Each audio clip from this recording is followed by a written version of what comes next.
Kuno ka city girl kani adto apan wala niya damha nga manguma dihang milangyaw siya sa Canada. Ang iyang matag adlaw nga kasinatian isip usa ka mag-uma iyang gipakita pinaagi sa iyang mga vlogs. Ato siyang ilailahon pinagi sa report ni Mark Reggie Abella.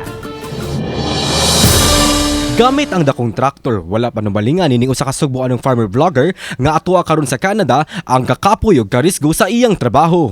Ang kugihan nga farmer vlogger sa video mao ang 5'2" tractor driver nga si Lizelle Alegre, 36 anyos, lumad nga taga Barangay Basak San Nicolas, Dakbayan sa Sugbo.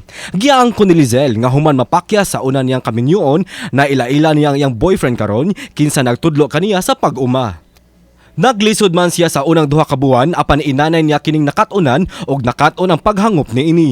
Pinaagi siya mga vlog, gusto niyang ipaabot sa mga Pinoy ang kamahinungdanon sa atong mga mag-uuma.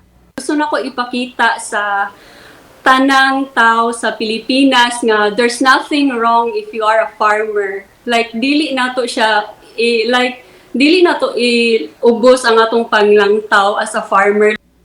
Gawas sa pag-uma, mi-sideline usab siya isip usa ka snow cleaner. Ang pagkakugihan ni Lizelle nagpamatuod lang nga kitang mga Pinoy walay atrasan nga trabaho nunot sa atong pagkamadiskartihon sa kinabuhi. Samtang og mga adlaw dongantang mahingangha sa daw sa mga picture nga painting nining usa ka batan-on nga mipatok kayod sa mga netizen. Busa mga kapuso, ayaw si Piata sa pagtan-aw matag alas 8 sa buntag sa inyong kapare sa pamahaw matag adlaw ang GMA Regional TV Live.